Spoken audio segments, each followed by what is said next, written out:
Subscribe करिए हमारा channel crazy GK trick और लेटेस्ट वीडियो नोटिफिकेशंस के लिए इस बेल आइकन को दबाएं। Hello friends, welcome to crazy GK trick. दोस्तों, आज के इस वीडियो में हम बात कर रहे हैं फिजिक्स के मोस्ट इंपॉर्टेंट 100 क्वेश्चंस की। तो काफ़ी इंपॉर्टेंट टेस्ट है आपके लिए। अगर आप दोस्तों फिजिक्स में फुल मार्क्स लाना चाहते हैं तो आपको ये टेस्ट जरूर लगाना चाहिए। काफ़ी इंपॉर्टेंट क्वेश्चंस मैंने इस टेस्ट में इंक्लूड करे हैं, तो एग्जाम में आपको काफ़ी क्वेश्चंस इसी टेस्ट से देखने को मिलेंगे। वीडियो स्टार्ट करने से पहले दोस्तों आपसे एक रिक्वेस्ट है, अगर आपको वीडियो अच्छा लगता है तो प्लीज़ वीडियो को लाइक जरूर करिएगा, जिससे कि मुझे पता चलता है कि हाँ, मेरी जो मेहनत है वो सक्सेसफुल हो रही है और आप तक अच्छे से पहुंच पा रही है। तो देखिए, वीडियो को हम स्टार्ट करते हैं। फिजिक्स में हमने जो लेक्चर कंप्लीट कर लिए हैं वो मैं आपको बता देता हूँ।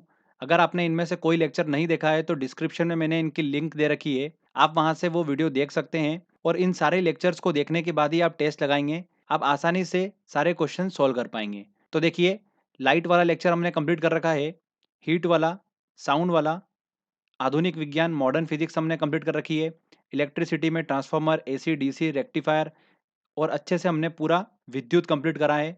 आविष्कार से संबंधित मैंने आपको ट्रिक बता रखी है, और साइंटिफिक इंस्ट्रूमेंट, वैज्ञानिक यंत्र, जिससे एक क्वेश्चन बनता है एग्जाम में, ये भी हमने सारा कंप्लीट कर रखा है। तो फ्रेंड्स, ये सारे वीडियो मोस्ट इंपॉर्टेंट है। अब देखिए, अगर साइंस से 10 क्वेश्चन एग्जाम में पूछे जा रहे हैं, ठीक है, तो फिजिक्स से पूछे जाएंगे 3 क्वेश्चन, बायो से पूछे जाएंगे 5 क्वेश्चन और केमिस्ट्री से 2 क्वेश्चन। अब देखिए, जो फिजिक्स से 3 क्वेश्चन पूछे जाते हैं उसमें एक क्वेश्चन पूछा जाता है लाइट से, एक क्वेश्चन पूछा जाएगा आविष्कार और वैज्ञानिक यंत्र से, बिल्कुल पक्का है। और देखिए, हीट, साउंड, मॉडर्न फिजिक्स और विद्युत, इनसे पूछा जाता है दोस्तों एक क्वेश्चन। तो इस तरीके से 3 क्वेश्चन पूछे जाते हैं फिजिक्स से। तो जितने भी लेक्चर करा रखे हैं ये सफिशिएंट लेक्चर है आप सभी के लिए। चलिए अब हम टेस्ट स्टार्ट करते हैं। देखिए, पहला क्वेश्चन है, मनुष्य को ध्वनि कंपन की अनुभूति किस आवृत्ति सीमा में होती है, मतलब फ्रीक्वेंसी क्या होती है। तो मनुष्य को जो ध्वनि सुनाई देती है उसकी फ्रीक्वेंसी कितनी होती है, 20 से 20,000 हर्ट्ज के बीच में। इस फ्रीक्वेंसी वाली ध्वनि को ही मनुष्य सुन सकता है। ओके, तो आंसर डी सही होगा।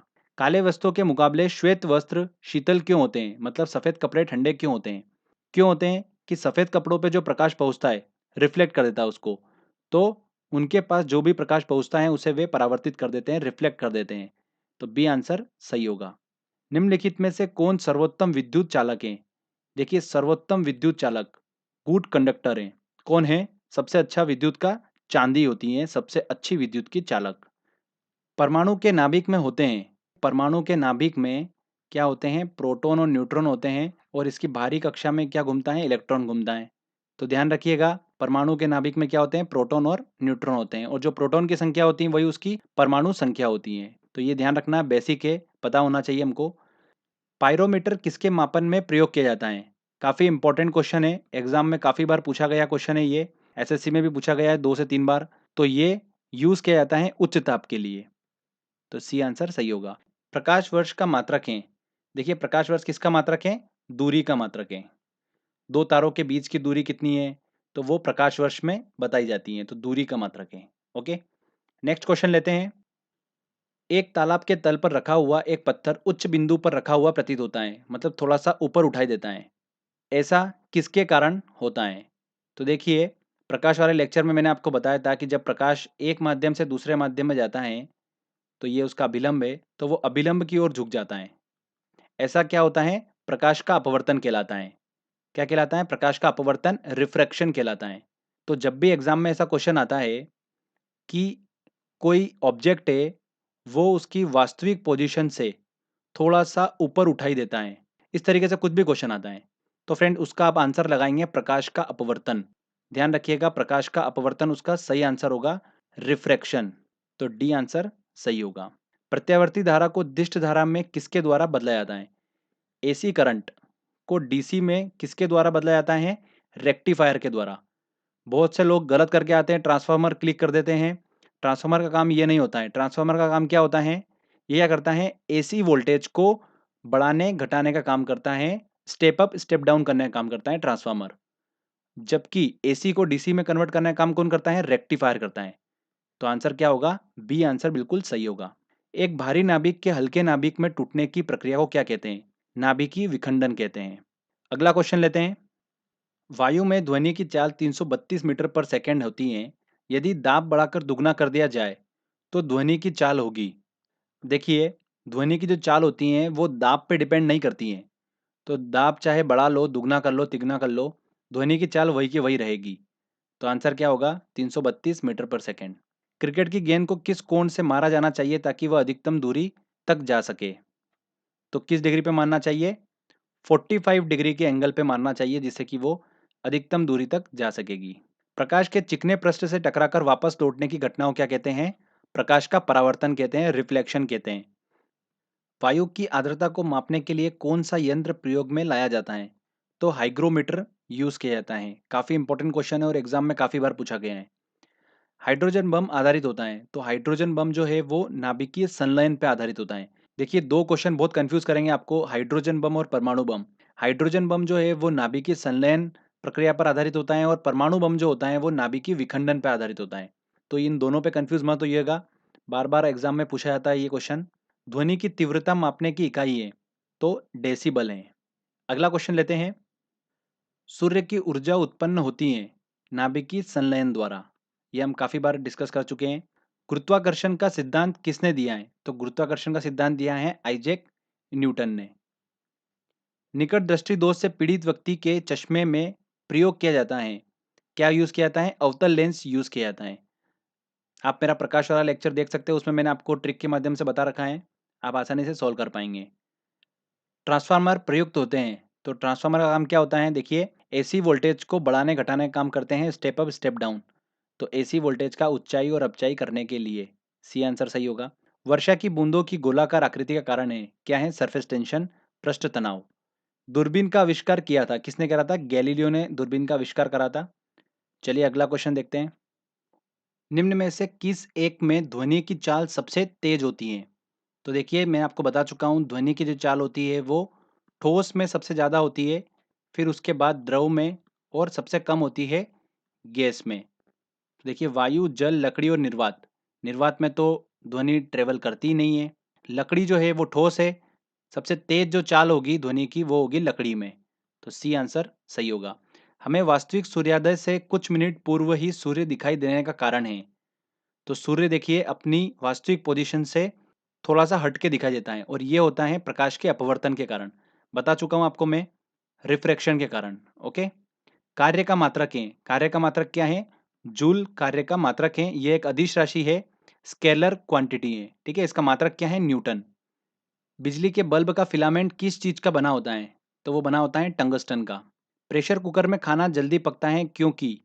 देखिए, प्रेशर कुकर में क्या होता है, प्रेशर बढ़ता है, तो उससे जो वाटर होता है उसका बॉइलिंग पॉइंट जो होता है वो क्या होता है, बढ़ जाता है, क्वथनांक जो होता है वो बढ़ जाता है। इस वजह से प्रेशर कुकर में खाना जो है वो जल्दी पकता है। तो अधिक दाब होने की वजह से क्वथनांक बढ़ जाता है पानी का। देखिए आंसर सी बिल्कुल सही होगा। ध्वनि नहीं गुजर सकती है, तो ध्वनि देखिए कहाँ से, ध्वनि जो होती है उसको माध्यम की जरूरत होती है, तो जल एक माध्यम है, स्टील एक माध्यम है, मतलब निर्वात कोई माध्यम नहीं है, तो यहाँ से ध्वनि नहीं गुजर सकती है। तो आंसर क्या होगा? डी बिल्कुल सही आंसर होगा। नेक्स्ट क्वेश्चन लेते हैं। एक कटा हुआ हीरा क्यों जगमगाता है? काफी अच्छा क्वेश्चन है।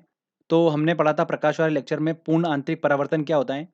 कि जब डेंसर मीडियम से रेरर मीडियम में कोई किरण आती है, तो उसका अगर आपतन कोण का मान, इंसिडेंट एंगल का मान क्रिटिकल एंगल के मान के बराबर या उससे ज़्यादा हो जाता है, तो वो किरण क्या होती है, उसी माध्यम में वापस लौट जाती हैं। तो ये क्या कहलाता है? प्रकाश का पूर्ण आंतरिक परावर्तन कहलाता है। तो अब देखिए, हीरे में क्या होता है, हीरे का जो क्रिटिकल एंगल का मान जो होता है ना वो बहुत कम होता है, लगभग 24 डिग्री होता है समथिंग। ओके। तो जब प्रकाश की किरण हीरे में प्रवेश करती है, तो चूंकि इसे क्रिटिकल एंगल का मान बहुत कम है, तो बार बार अंदर क्या होती हैं, वो रिफ्लेक्ट होती रहती हैं, परावर्तित होती रहती हैं। जब तक इंसिडेंट एंगल का मान क्रिटिकल एंगल के मान के बराबर या उससे ज़्यादा नहीं हो जाता है, तब तक वो किरण बाहर नहीं निकल पाती है। जैसे ही वो क्रिटिकल एंगल के बराबर होता है इंसिडेंट एंगल का मान, किरण बाहर आ जाती है और हमारे आंखों तक पहुंचती है, तो हमें हीरा चमकता हुआ दिखाई देता है। तो ये इसका कारण है, पूर्ण आंतरिक परावर्तन। तो आंसर क्या होगा? सी सही आंसर होगा। देखिए अगला क्वेश्चन, डायनेमो एक मशीन है जिसका काम है, तो ये मैं आपको ट्रिक से बता चुका हूँ पहले भी। तो देखिए मैंने क्या बताया था कि डायनामो में पीछे का हमको लेना है दो वर्ड, एम और ओ। तो ओ को हमने बनाया था ई, तो एम से ई मतलब मैकेनिकल एनर्जी को इलेक्ट्रिक एनर्जी में कन्वर्ट करने का काम करता है डायनामो। तो मैकेनिकल एनर्जी मतलब यांत्रिक ऊर्जा, इलेक्ट्रिक एनर्जी मतलब विद्युत ऊर्जा। तो यांत्रिक ऊर्जा को विद्युत ऊर्जा में परिवर्तन करने का काम करता है डायनमो, डी आंसर सही होगा। परमाणु में प्रोटॉन रहते हैं, परमाणु में प्रोटॉन कहाँ रहते हैं? उसके नाभिक में रहते हैं, तो नाभिक के भीतर रहते हैं, ए आंसर सही होगा। ध्वनि तरंगे सर्वाधिक तीव्र गति करती हैं, काय में करती हैं? ठोसों में करती है। ठंड के दिनों में लोहे के गुटके और लकड़ी के गुटके को प्रातः काल में छुए तो लोहे का गुटका ज्यादा ठंडा लगता है, क्योंकि जो लोहे का गुटका होता है वो क्या होता है? ऊष्मा का अच्छा अवशोषक होता है, और जो ऊष्मा का उतना अच्छा अवशोषक होता है उतना उत्सर्जक भी होता है। तो लोहे का गुटका जो होता है वो क्या होता है? अच्छा चालक होता है। तो लकड़ी की तुलना में लोहा जो होता है वो ऊष्मा का अच्छा चालक होता है, बी आंसर सही होगा। फेदोमीटर का उपयोग किसके मापन में किया जाता है? तो फेदोमीटर का उपयोग किया जाता है समुद्र की गहराई नापने में। आंसर क्या होगा? सी आंसर होगा। नेक्स्ट क्वेश्चन लेते हैं। ट्रांसफार्मर किससे काम करता है? तो ट्रांसफार्मर जो करता है काम सिर्फ और सिर्फ एसी पर, केवल प्रत्यावर्ती धारा से। न्यूट्रॉन की खोज की थी, न्यूट्रॉन की खोज किसने की थी? जेम्स चैडविक ने। नाभिकीय रिएक्टरों में ऊर्जा उत्पन्न होती है, नाभिकीय रिएक्टर में ऊर्जा उत्पन्न होती है नियंत्रित विखंडन द्वारा, सी आंसर सही होगा। देखिए अगला क्वेश्चन, मनुष्य के लिए मानक ध्वनि स्तर हैं। तो जो वर्ल्ड हेल्थ ऑर्गेनाइजेशन है उसने मनुष्य के लिए मानक ध्वनि स्तर कितना बताया है? लगभग 40 डेसिबल बताया है। ठीक है, अगर 75 डेसिबल की ध्वनि अगर मनुष्य के कान तक पड़ती है तो वो हानिकारक होती है। 90 डेसिबल में तो मनुष्य जो है वो बहरा हो जाता है, और अगर इससे ऊपर जाती है तो इंसान पागल भी हो जाता है। तो कंडीशन के हिसाब से देखिए 40 के आसपास कौन सा ऑप्शन दिख रहा है? 60, मतलब डी आंसर सही होगा। इलेक्ट्रिक करंट का यूनिट निम्न में से कौन सा है? तो एम्पियर है। देखिए अगला क्वेश्चन काफी इंटरेस्टिंग क्वेश्चन है और एग्जाम में काफी पूछा जाता है ये क्वेश्चन। भिन्न भिन्न द्रव्यमानों के दो पत्थरों को एक भवन के शिखर से एक साथ गिराया जाता है, तो छोटा पत्थर पहले पहुंचेगा कि बड़ा पत्थर पहले पहुंचेगा कि दोनों पत्थर एक साथ जमीन पहुंचेंगे? ऐसा क्वेश्चन पूछा जाता है। तो इसके पीछे सिंपल सा लॉजिक है। देखिए देखिए गति के समीकरण हमको पता ही होता है, जब गुरुत्व के अधीन गति करता है तो देखिए वी स्क्वायर इक्वल टू क्या होता है? You square plus 2gh। आप सभी को पता ही होगा v जो है ये क्या अंतिम वेग है, u जो है वो प्रारंभिक वेग है। तो चूंकि दोनों को हमने एक साथ छोड़ा तो प्रारंभिक वेग तो क्या है? उसका जीरो है। तो वी स्क्वायर इक्वल टू क्या हो गया? 2gh हो गया, u स्क्वायर की वैल्यू जीरो हो गई। अब देखिए अंतिम वेग जो है v और हाइट दोनों की सेम ही है, तो जो v है वो किस पे डिपेंड कर रहा है? g पे डिपेंड कर रहा है, ना कि द्रव्यमान पे डिपेंड कर रहा है। अब वो चाहे भिन्न भिन्न द्रव्यमान के दो पत्थर फेंको चाहे एक समान द्रव्यमान के फेंको, द्रव्यमान पे वो डिपेंड नहीं कर रहे हैं, तो दोनों पत्थर जमीन पर एक साथ पहुंचेंगे। तो आंसर क्या होगा? सी आंसर सही होगा। तो काफी अच्छा क्वेश्चन है ये। नेक्स्ट क्वेश्चन लेते हैं। पानी में डुबोई गई एक छड़ी किस संवृत्ति के कारण मुड़ी हुई प्रतीत होती है? तो देखिए पानी में डूबी हुई छड़ जो है वो हल्की सी मुड़ी हुई प्रतीत होती है प्रकाश के अपवर्तन के कारण। तो आंसर क्या होगा? C answer. निम्न में अस्थायी कण है, तो न्यूट्रॉन जो है वो एक अस्थायी कण है। डॉपलर प्रभाव संबंधित है किससे? ध्वनि से संबंधित है डॉपलर प्रभाव। एक दांत चिकित्सक द्वारा रोगी के दांतों की जांच के लिए प्रयुक्त होने वाला दर्पण है, कौन सा है? अवतल दर्पण। निम्नलिखित में से कौन सी ऊष्मा की इकाई नहीं है? कैलोरी, किलो जूल, ये सब जो है ये ऊष्मा की इकाई है। वॉट ऊष्मा की इकाई नहीं है, तो डी आंसर सही होगा। दूरदृष्टि निवारण के लिए काम में लेते हैं, कौन सा लेंस लेते हैं? उत्तल लेंस लेते हैं। निकट दृष्टि दोष के लिए कौन सा लेते हैं? अवतल लेंस लेते हैं, और दूरदृष्टि दोष के लिए उत्तल लेंस लेते हैं। ये दोस्तों मैं आपको प्रकाश वाले लेक्चर में बता चुका हूं। नाभिकीय रिएक्टर और परमाणु बम में ये अंतर है कि देखिए नाभिकीय रिएक्टर में कोई श्रृंखला अभिक्रिया नहीं होती है।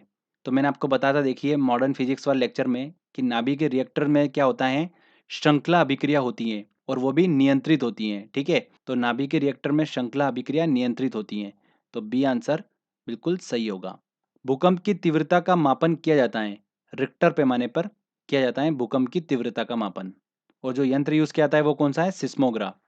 खाना पकाने के बर्तनों के नीचे का बाहरी हिस्सा काला क्यों छोड़ा जाता है?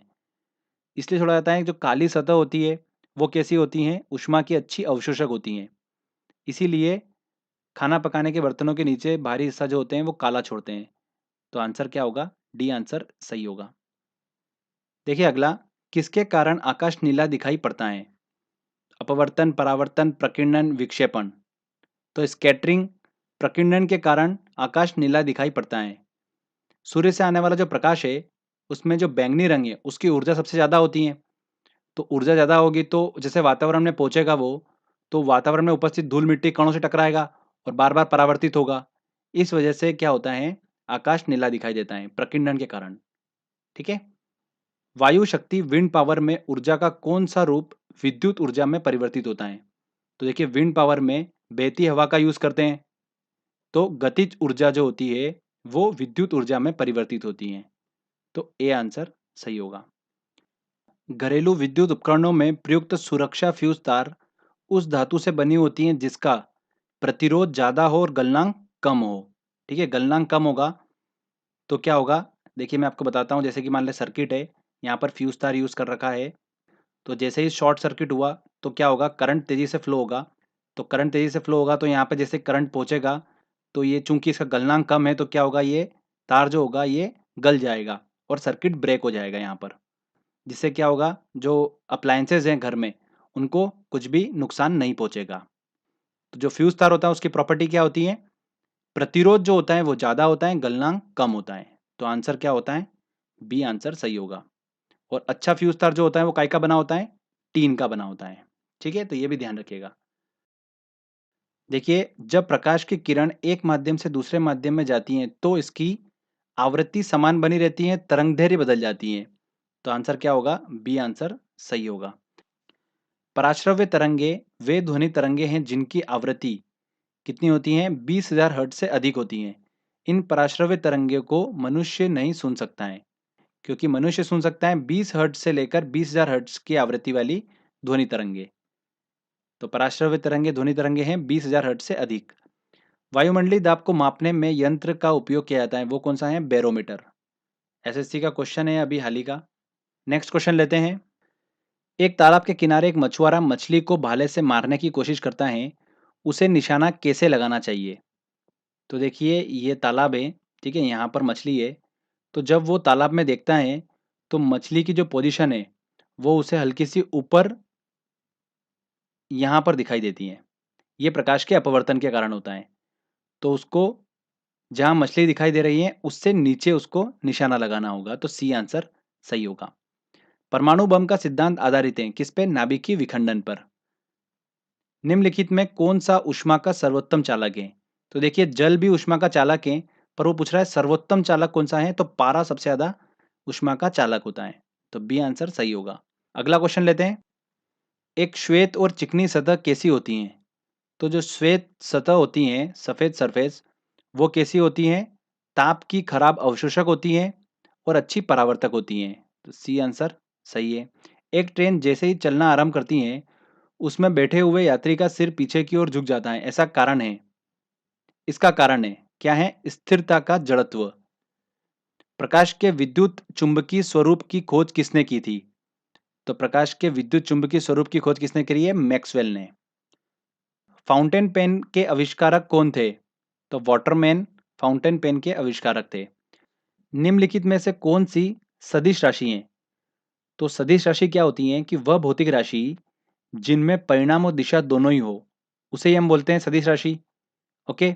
और विस्थापन जो होता है वो क्या होता है? किसी वस्तु द्वारा एक निश्चित दिशा में चली गई दूरी विस्थापन कहलाती है। तो यहाँ पर क्या है? डायरेक्शन है, तो ये क्या है? सदिश राशि हुई। सी आंसर सही होगा। और कौन कौन सी सदिश राशि होती है? देखिए संवेग होता है, बल होता है, त्वरण, ये सब सदिश राशि होती है। सूर्योदय और सूर्यास्त के समय आसमान में लाल रंग किसके कारण होता है? वो होता है स्कैटरिंग, प्रकीर्णन के कारण होता है।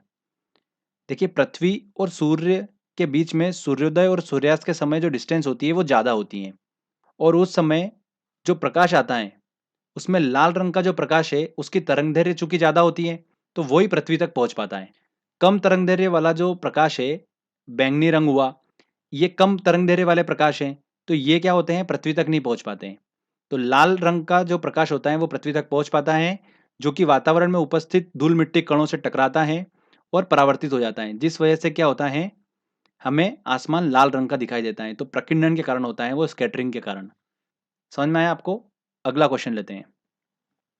टेलीविजन का आविष्कार किसने किया? तो बेयर्ड ने टेलीविजन का आविष्कार किया था। अत्यधिक शीत ऋतु में पहाड़ों पर पानी की पाइपलाइनें फट जाती हैं, इसका कारण है, इसका कारण एक ही है कि पानी जो होता है वो जमने पे क्या होता है? फैलता है। इस वजह से शीत ऋतु में पहाड़ों पर पानी की पाइप जो होते हैं वो फट जाते हैं। सी आंसर सही होगा। किसी तत्व की परमाणु संख्या होती है, उसके नाभिक में उपस्थित प्रोटॉनों की संख्या ही क्या होती है, उसकी परमाणु संख्या होती है। निम्नलिखित में से किसने लेसर का आविष्कार किया था? तो थियोडोर मेमेन ने लेसर का आविष्कार किया था। ये आंसर सही होगा। ध्वनि का पिच किस पर निर्भर करता है? आवृत्ति, तीव्रता, वेग और आयाम। तो पिच जो होता है वो निर्भर करता है, आवृत्ति पर निर्भर करता है।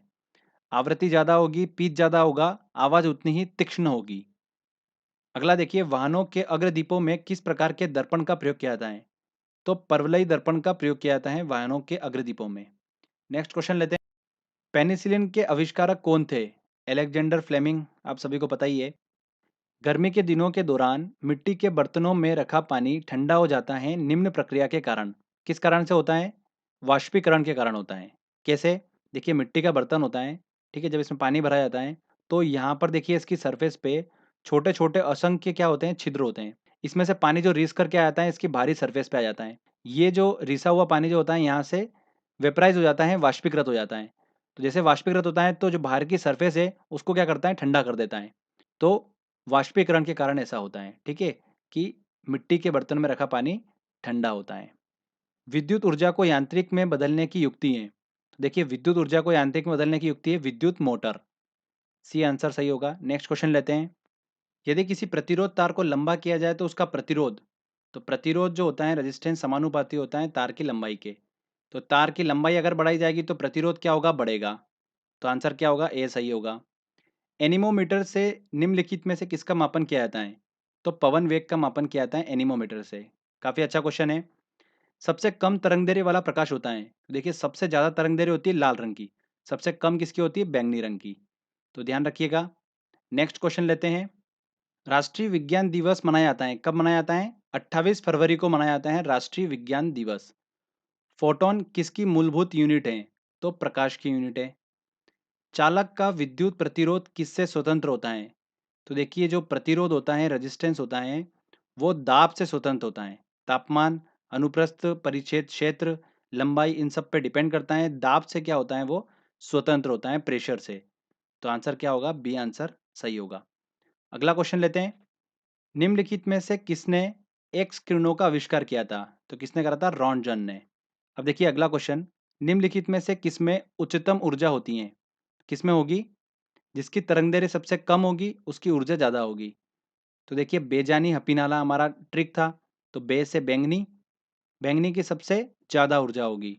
तो ऑप्शन में है नहीं बैंगनी।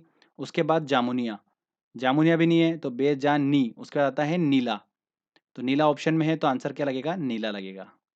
सिटी स्कैन करने में प्रयोग में लाई जाती हैं, क्या लाई जाती हैं? एक्स किरण का यूज किया जाता है सिटी स्कैन करने में। दूरबीन का आविष्कार किया था, किसने किया था? गैलीलियो ने करा था दूरबीन का आविष्कार। मायोपिया से क्या तात्पर्य है? मायोपिया से तात्पर्य है निकट दृष्टि दोष, मतलब बी आंसर। ऑप्टिकल फाइबर जिस सिद्धांत पर काम करता है वह है, तो ऑप्टिकल फाइबर काम करता है पूर्ण आंतरिक परावर्तन पर, टोटल इंटरनल रिफ्लेक्शन। अगला क्वेश्चन लेते हैं। रॉन्टजेन ने आविष्कार किया था, किसका किया था? एक्सरे मशीन का आविष्कार किया था रॉन्टजेन ने। तरनताल वास्तविक गहराई से कम गहरा दिखाई देता है, इसका कारण है, इसका कारण है अपवर्तन। 1 नैनोमीटर होता है, देखिए 1 नैनोमीटर बराबर होता है 10⁹ मीटर होता है। पर ये क्या पूछ रहा है, ऑप्शन में सेंटीमीटर पूछ रहा है। तो मीटर को सेंटीमीटर में कन्वर्ट करेंगे तो 100 का मल्टीप्लाई कर देंगे, ठीक है। तो देखिए क्या हो गया, 10⁻⁻7 सेंटीमीटर। तो 1 नैनोमीटर बराबर 10⁻⁻7 सेंटीमीटर होता है, ठीक है। तो आंसर क्या होगा, बी आंसर सही होगा। मरीचिका का बनना उदाहरण है, तो ये प्रकाश वाले लेक्चर में मैंने आपको अच्छे से एक्सप्लेन करा था इसको। किसका उदाहरण है? पूर्ण आंतरिक परावर्तन का। प्रकाश वोल्टीय सेल होते हैं, प्रकाश वोल्टीय सेल क्या होते हैं? सौर सेल होते हैं जो कि प्रकाश ऊर्जा को विद्युत ऊर्जा में परिवर्तित करते हैं। थ्योरी ऑफ रिलेटिविटी, सापेक्ष गति, किसने दिया है? आइंस्टीन ने दिया है। देखिए अगला क्वेश्चन काफी इंपॉर्टेंट है। किस ताप पे पानी का घनत्व अधिकतम होता है? तो देखिए, जैसे जैसे बर्फ को पिघलाते हैं तो बर्फ का आयतन कम होता जाता है, और 4 डिग्री सेल्सियस तक इसका आयतन जो होता है वो आता आते सबसे कम हो जाता है। 4 डिग्री सेल्सियस के बाद इसका आयतन बढ़ने लग जाता है। तो 4 डिग्री सेल्सियस पे इसका आयतन सबसे कम होगा, तो घनत्व जो होगा वो सबसे ज़्यादा होगा। आयतन सबसे कम होगा 4 डिग्री सेल्सियस पे और घनत्व सबसे ज़्यादा होगा। तो क्या पूछ रहा है वो? घनत्व सबसे अधिकतम होता है 4 डिग्री सेल्सियस पे। भूकंप की तीव्रता किससे मापी जाती है? सिस्मोग्राफ से मापी जाती है भूकंप की तीव्रता। अगला है, नाभिकीय रिएक्टर में भारी जल D2O का प्रयोग किस रूप में किया जाता है? मैंने आपको बताया था नाभिकीय रिएक्टर में भारी जल का उपयोग किया जाता है मंदक के रूप में न्यूट्रॉनों की गति को कंट्रोल करने के लिए। तो आंसर क्या होगा? ए सही आंसर होगा। नेक्स्ट क्वेश्चन लेते हैं। एक हॉर्स पावर कितने वॉट के बराबर होता है? तो 746 वॉट के बराबर होता है। प्रकाश का रंग निर्धारित होता है किससे होता है? उसके तरंगदैर्घ्य से उसका रंग निर्धारित होता है। एक स्वतंत्र रूप से लटका हुआ चुंबक सदैव ठहरता है उत्तर दक्षिण दिशा में ठहरता है। आंसर क्या होगा? C answer. देखिए अगला क्वेश्चन, पृथ्वी एक बहुत बड़ा चुंबक है, इसका चुंबकीय क्षेत्र किस दिशा में विस्तृत है? तो दक्षिण से उत्तर की ओर चुंबकीय क्षेत्र विस्तृत है। तो आंसर क्या होगा? D answer. पराश्रव्य ध्वनि तरंगे का उपयोग किया जाता है। तो पराश्रव्य ध्वनि तरंगों का उपयोग किया जाता है सोनोग्राफी में। जो गर्भावस्था में शिशु के स्वास्थ्य के बारे में जानकारी प्राप्त की जाती है, सोनोग्राफी में पराश्रव्य ध्वनि तरंगों का उपयोग किया जाता है। तारों के मध्य दूरी मापने की इकाई है, कौन सी है? प्रकाश वर्ष। नेक्स्ट क्वेश्चन लेते हैं। वायु में प्रकाश की गति होती है, कितनी होती है? 3 × 10⁸ मीटर पर सेकेंड। ये आंसर बिल्कुल सही होगा। तो देखिए दोस्तों, यहाँ पर हमारे 100 क्वेश्चन कंप्लीट हो गए हैं। मोस्ट इंपॉर्टेंट क्वेश्चंस हैं ये। अगर आप ये क्वेश्चंस अगर करके एग्जाम में जाते हैं तो मैक्सिमम चांस है कि आपको इन्हीं क्वेश्चन में से एग्जाम में देखने को मिलेंगे। बार बार रिपीट होते हैं, एग्जाम में पूछे गए वही क्वेश्चन मैंने इस टेस्ट में इंक्लूड करे हैं। तो फ्रेंड्स, आई होप आपको वीडियो अच्छा लगा होगा। अगर आप खुद से एक बार टेस्ट की प्रैक्टिस करना चाहते हैं तो इस टेस्ट की लिंक मैंने डिस्क्रिप्शन में दे रखी है। आप वहाँ से ऑनलाइन ये टेस्ट लगा सकते हैं और प्रैक्टिस कर सकते हैं। तो फ्रेंड्स, आई होप आपको ये मेहनत अच्छी लगी होगी।